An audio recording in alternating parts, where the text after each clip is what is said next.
It's another beautiful Sunday afternoon. This is Robin Minds. Welcome. My name is Ebuka Obiuchendu. Thanks a lot for joining us on the show today. Pretty hectic couple of weeks we've had across the country with so many issues coming up and being thrown at us, and a lot of Nigerians are not particularly sure what's going on. In certain states, there seems to be a lack of presence of security operatives still at this point, and most people are still very scared of leaving their homes. We're hearing so many things about, alleged killings in Oyigbo, which is a part of Rivers State. We're not sure exactly what's happening. Hopefully, the government and security operatives can step up and, secure lives. Yeah, property is important, but lives are most important, and I hope that this can start, seeing an end. There's already a lot going on in 2020. We're still battling a very deadly pandemic, which is going through a second wave across the world, and Nigeria is hopefully going to remain open because the lockdown seems to be coming up in a lot of countries across the world now. We need some sort of semblance of sanity for people to be able to go about their businesses in a civil manner and stay safe. We're going to be starting our conversation today talking about governance and accountability in Nigeria. So much to talk about, especially a lot of issues that have come up in the recent past. And I have here with me, Well, thanks for being here today. Thank you. It's good to be here. Yeah, there's a lot of questions have come up. Like I said, the protests happened. NSARS is still a burning issue, even though the protest on the streets might have died down. There's still a conversation that a lot of people are still having with regards to just what's going on with this, what's next. People are saying they're still citing sightings of SARS operatives on the streets. We're not sure. And so I want to talk about accountability now, because 2 weeks ago on the show, I talked about, the trust deficit between government and its people. And that seems to be a constant, sort of tug of war between both parts. Why does it seem so difficult for Nigerians to be able to hold government accountable? That's what it feels like.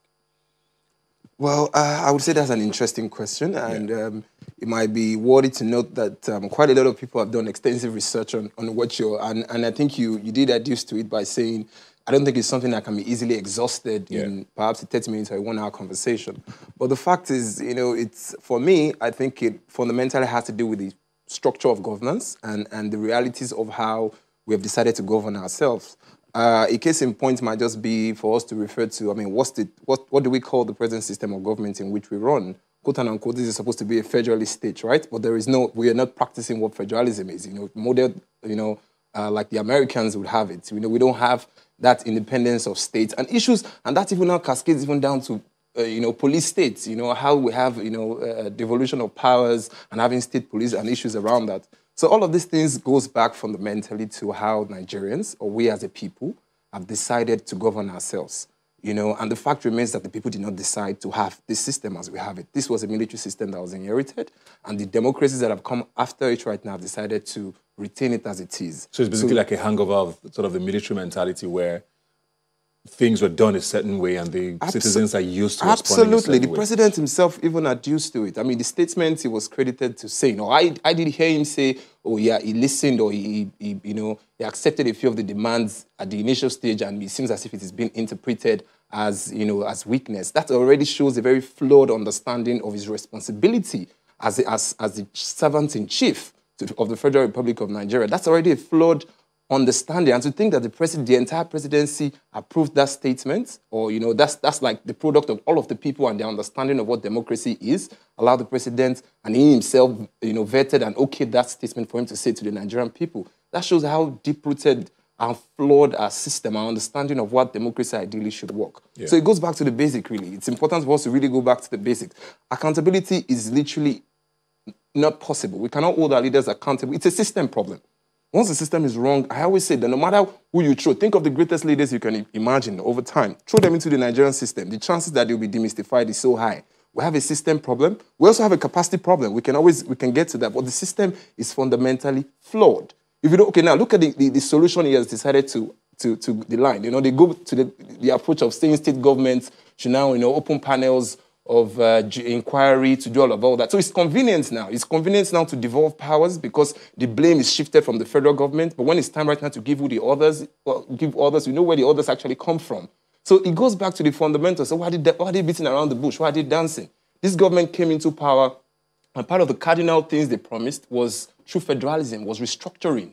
Those were the cardinal principles that the All Progressive Party decided to say, okay, this is what they promised Nigerians. But it's about over 5 years into the administration right now. Little or no mention of it. Now, there's been some work done by a committee headed by, I think, Malam El Rufai, at the time going into the next, this last 2019 elections about restructuring and things like that. The president later came out after the election to say it was the party who promised that he did not promise, but separating his own mandate from that of the party.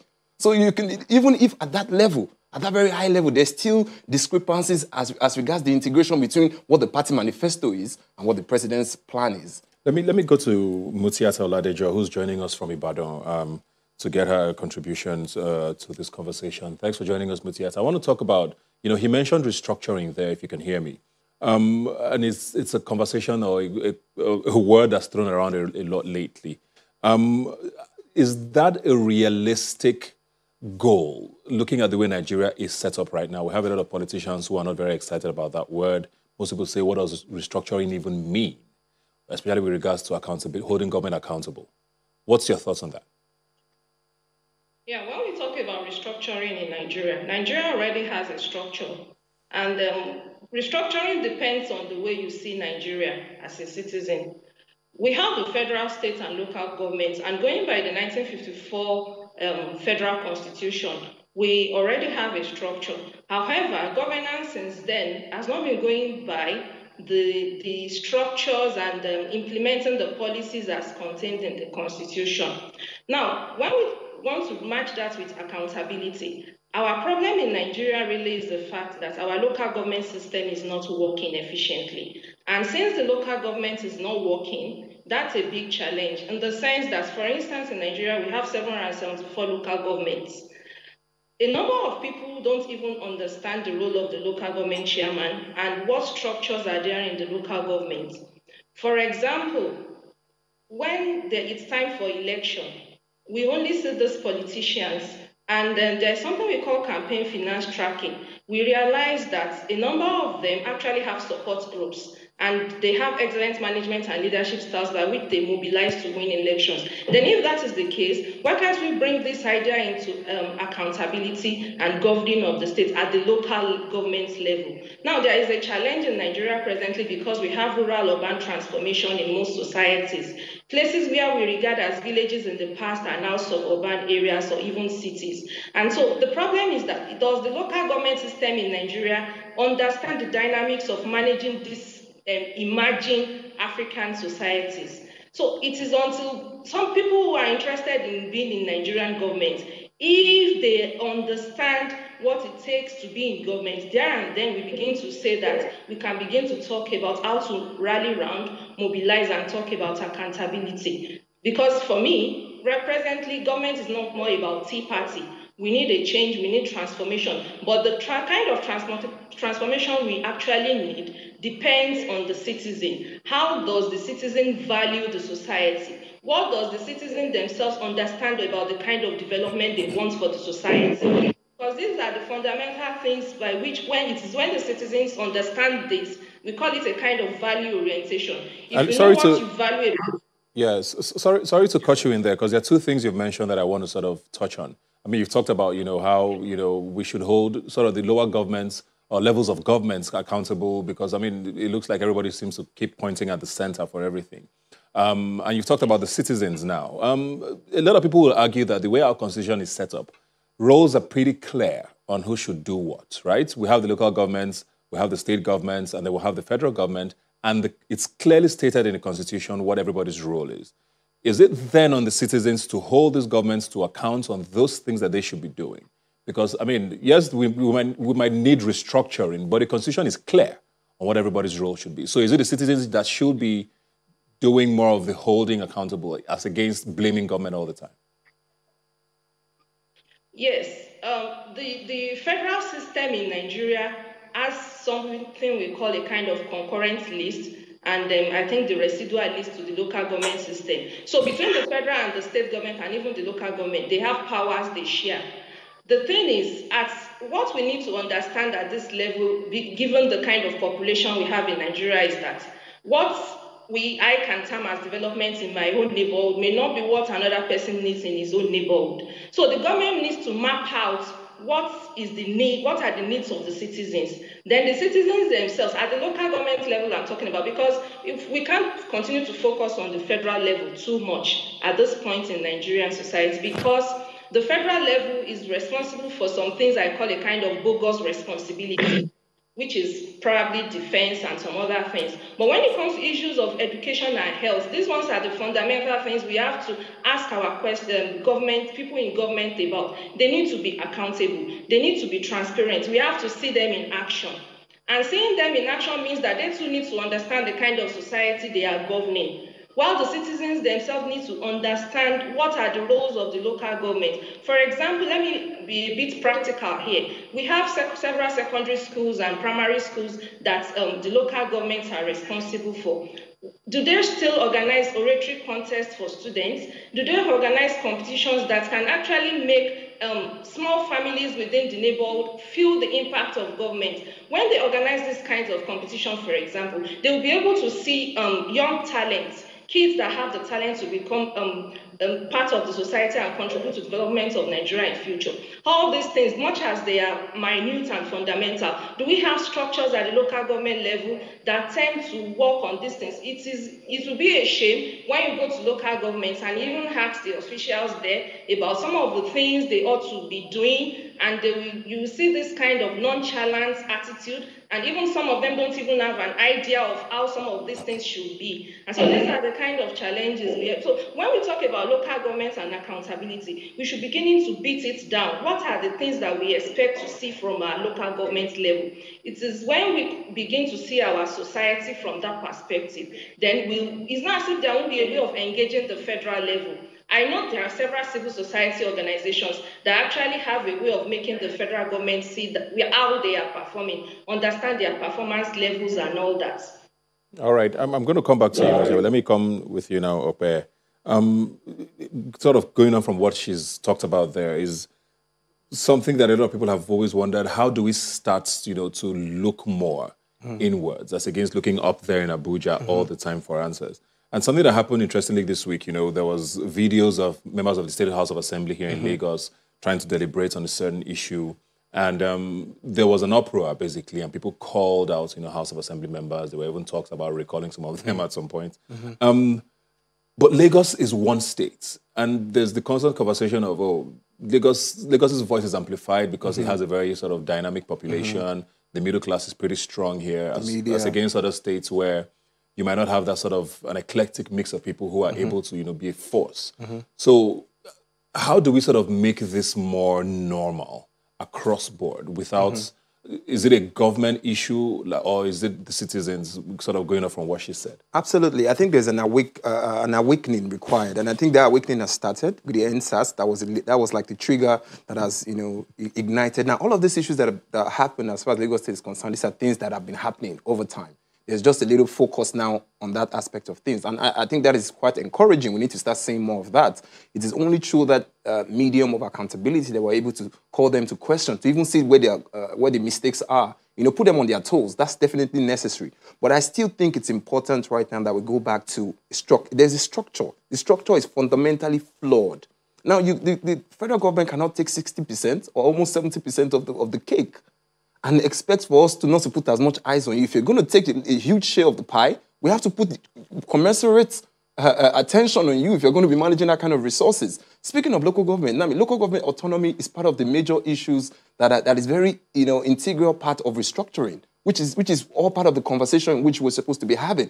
How many local government chairmen, most of them are just earning salaries. As far as I am concerned, if we go across the country, they're all just political appointees. Elections are not even being conducted at that level. They are all just serving at the mercy of the executive governor, who just uses it right now to tidy up his loyalists and things around that. So there is really not government being driven, accountable to the very people at the local level. So there is a need right now to first create a structure that enables people to function. That's why I believe that no matter how well equipped you are, no matter how good you are, if you have a systems problem, it's difficult. And even if, let's even just imagine that you're the most altruistic person who is able to perform beyond reasonable doubt. What happens? At the very most, you serve 8 terms and you go. But the system is not in place, so we continue this journey of maybe 8 steps forward, then we take another 20 steps backward. Yeah. But if you have a system in place, the system guarantees, even when a bad person comes, the system checks him or her, So it is important. So that's why my own emphasis is more of, let's get the systems right. Now, there's a lot of advocacy around young people going to office. Like she mentioned, let's start asking questions. Let's start asking questions of our leaders from local government to the federal level. Before we even begin to push these young people forward, let us be clear about what the problem is and what are the immediate things we want to address. Because I believe if we change the flock and replace it, it's just going to maintain the same old status quo. Something that a lot of people have said, we seem to want to have a quick fix to a lot of these things. We've had constitutional conferences endlessly since Nigeria has started. We've had so many of these panels and, things. And there's also the conversation about it being the legality of it. If you start a constitutional conference, what then is the job of the National Assembly, in all of this? And how do we make that sort of body legal? But just to play devil's advocate here again, there's a whole law that allows Nigerian citizens to approach government and demand to see certain things. Documents, open your files, open your books. The Freedom of Information Bill, yes. No sort of reform is easy. And there's a conversation about we want it to happen, everything to happen immediately. Are we able to stay the course? Because do you find that a lot of Nigerians know about the FOI, know that they can demand for these things and actually get answers?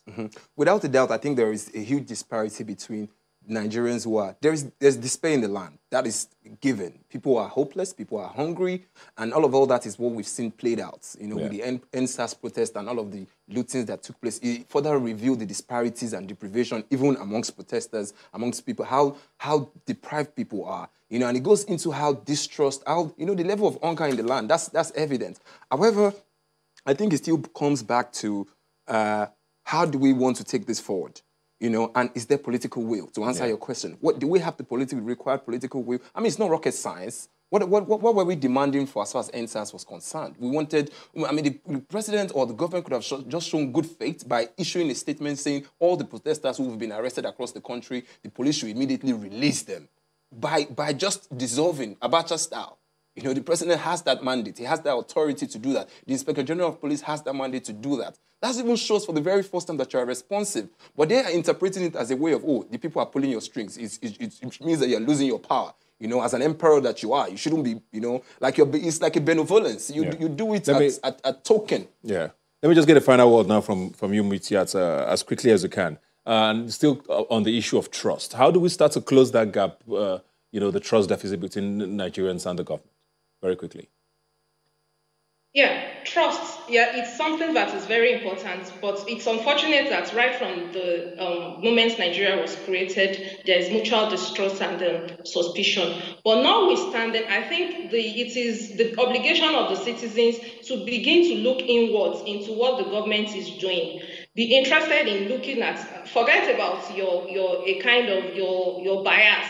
I think another problem we have in Nigerian society is bias. You have probably ethnic-based bias or religious-based bias. If you can remove these two and begin to look at the government critically, try and understand what the government is doing, it is from there that you have a mindset to actually know the kind of questions to ask and how beneficial is what the government is doing to society, then you begin to criticize wisely. Because the unfortunate thing in Nigerian society presently now is that a number of youths don't understand how to really criticize what they can find in their society. And if that alone is a problem, because if you don't understand what you are criticizing, then you won't even have a way how to find a solution to the problem in the society. Because as a historian, I realized that there are if you look at Nigerian societies in the colonial era, you realize that some of these things we are talking about had been existing since then. So if that thank you very much. Then in contemporary times, how do we talk about it? That means we need to trust ourselves.